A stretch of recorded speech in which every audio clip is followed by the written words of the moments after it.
questions. Lincoln, what was it that finally necessitated the decision in your mind to let Alex go? Yeah, watched the game Saturday night, slept on it, and thought about it a lot throughout the night. Didn't sleep much. Thought about it a little bit more Sunday morning, and just felt like it was the best interest of our program, both for this year because we still have a lot to play for.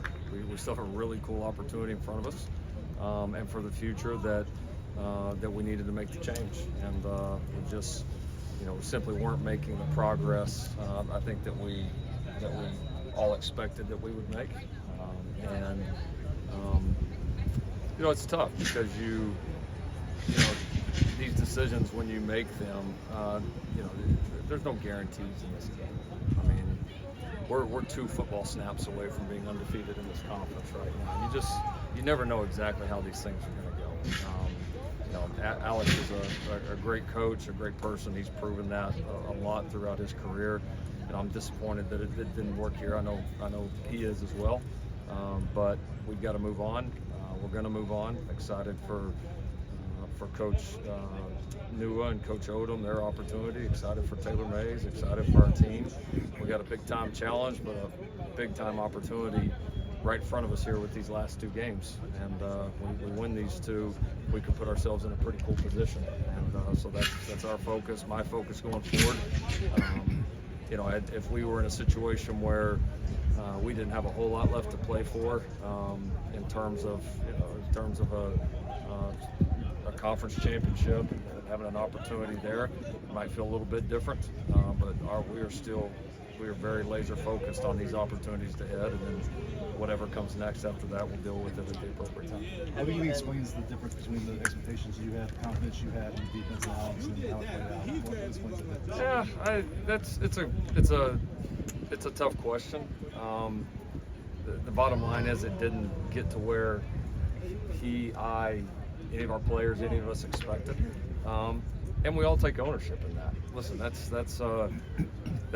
the nature of the beast here, and I certainly am not, and our players, the rest of our staff, certainly not laying all the blame at Alex, because the reality is I have a role in that. The other defensive assistants have a role in that. Our players have a role in that. Our other staff members, like everybody has a role in it.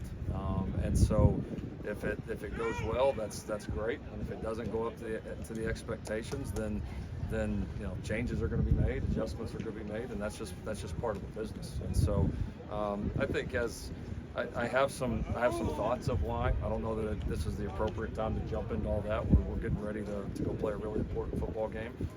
But obviously, as we once the season wraps up and we look forward to preparing for next year in the future, those are questions that we'll have to answer to make sure that we're heading in the right direction, obviously, for the future of this program.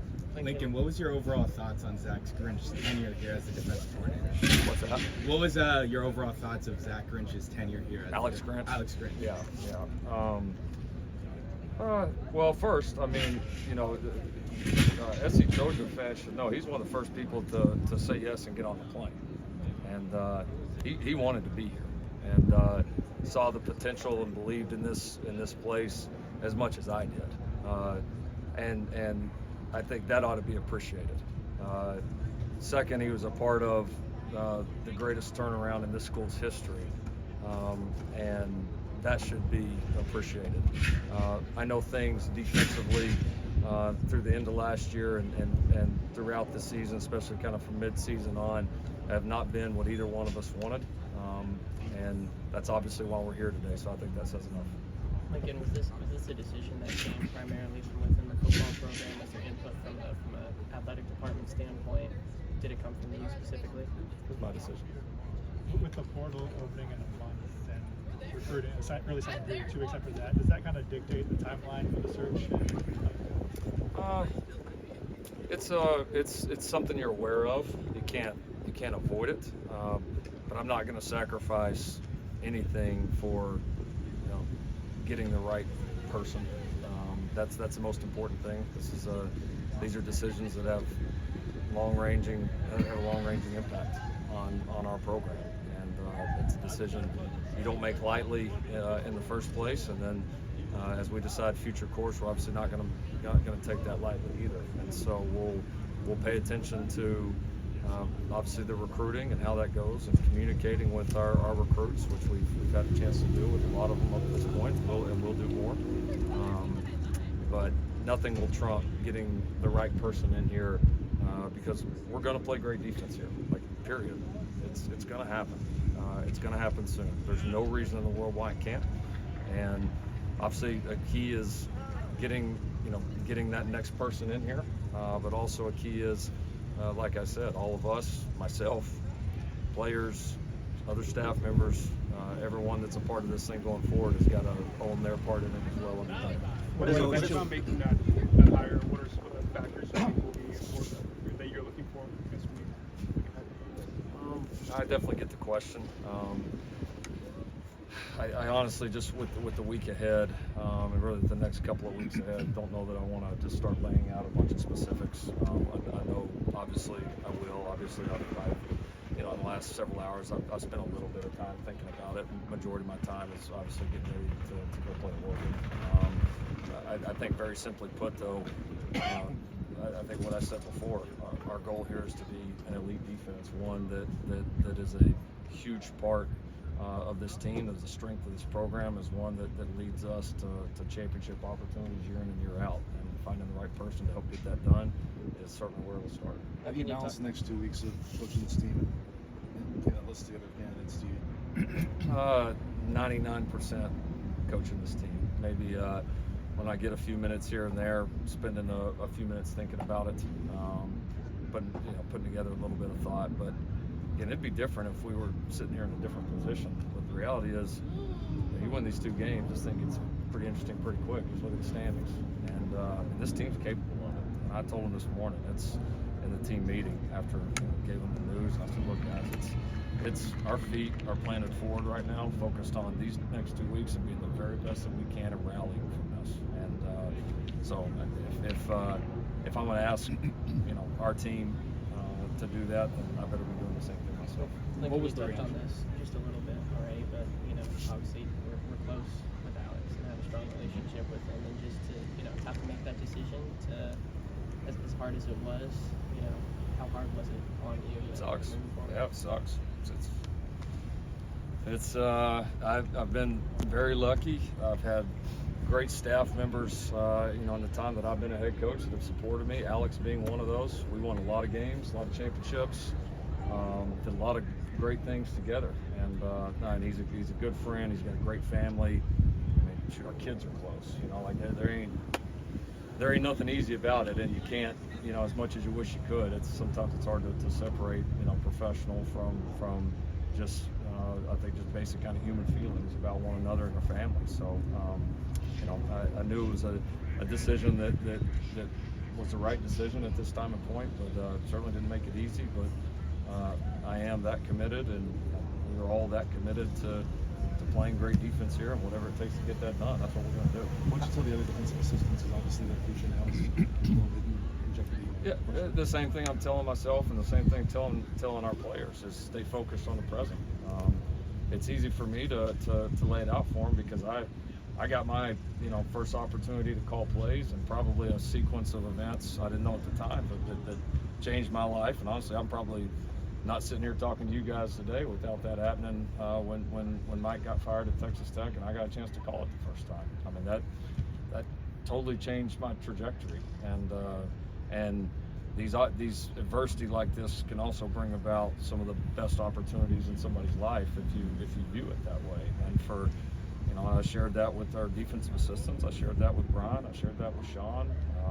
I shared that with Taylor. I mean, we got a great opportunity right here. Like the hell with everything else right now. Let's go get in the bunker right now and just circle the wagons and just go out in here for a couple of weeks and see what happens, and we'll figure out the rest of it out. Has the staff decided to call defensive plays? We have. I'm not gonna. I understand why you'd ask the question. There's of no benefit of me, for me or for the program, to announce that. But obviously, the staff is having a lot of input, and Sean and Brian will take the lead there. Coach, how's this situation compelling you to grow?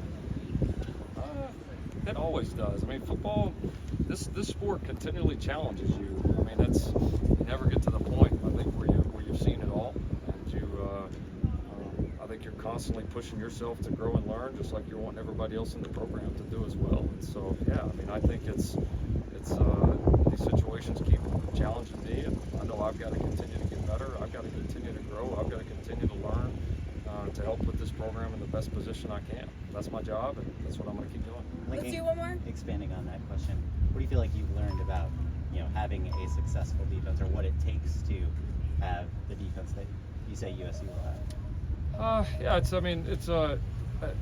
I know what it looks like.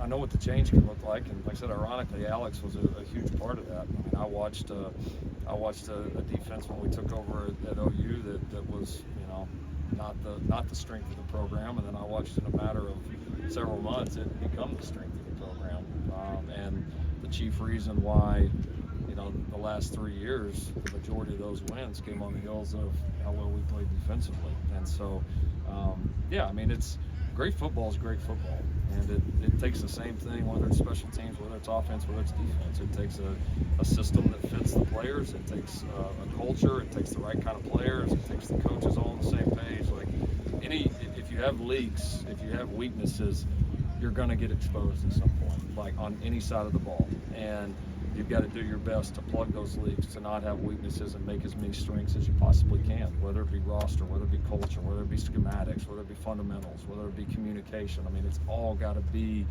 right there, especially with the competition that we play, especially when you're going through a stretch of games like we're going through right now. Like that's just the nature of the beast. So I know well enough to know what we're capable of here on all of those fronts. And again, I have complete belief, conviction, like we will play great defense here. It is going to happen. There's not a reason in the world why it can't. We'll continue to take the steps that we have to do it, and we're going to be very aggressive that way. Thank you, Coach Riley. Thanks, everybody. Yep.